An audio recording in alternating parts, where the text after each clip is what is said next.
साथियों, हमारी सरकार किसानों के कल्याण के लिए, खासकर छोटे किसानों के कल्याण के लिए देश के कृषि जगत के हित में, देश के हित में, गांव गरीब के उज्जवल भविष्य के लिए पूरी सत्यनिष्ठा से, किसानों के प्रति पूर्ण समर्पण भाव से,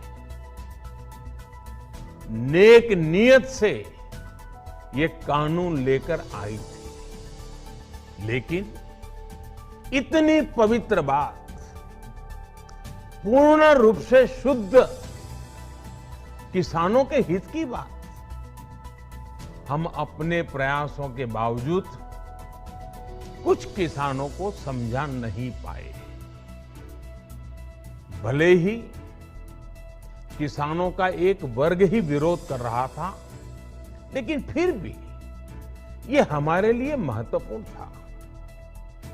कृषि अर्थशास्त्रियों ने, वैज्ञानिकों ने, प्रगतिशील किसानों ने भी उन्हें कृषि कानूनों के महत्व को समझाने का भरपूर प्रयास भी किया।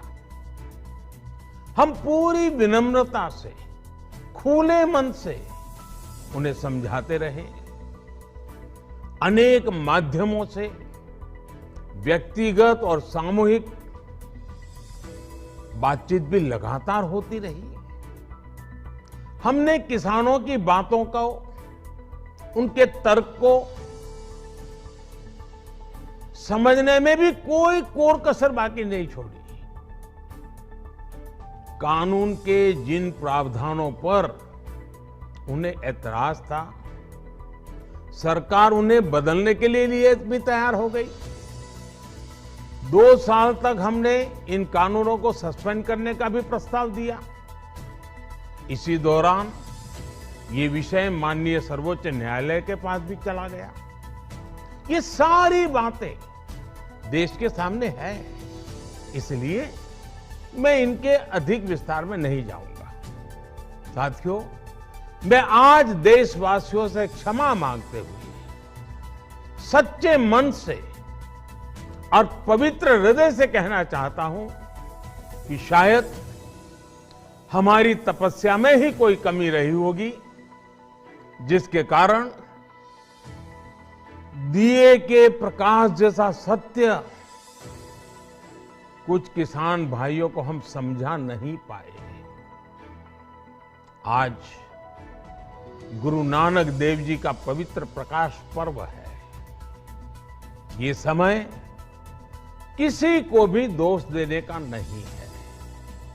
आज मैं आपको, पूरे देश को ये बताने आया हूं कि हमने 3 कृषि कानूनों को वापस लेने का, रिपील करने का निर्णय लिया है।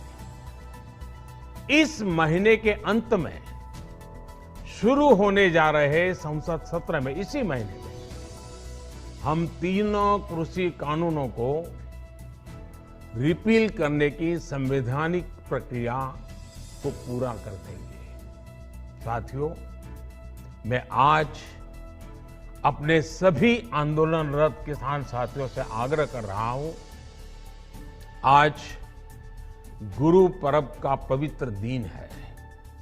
अब आप अपने अपने घर लौटे, अपने खेत में लौटे, अपने परिवार के बीच लौटे। आइए एक नई शुरुआत करते हैं।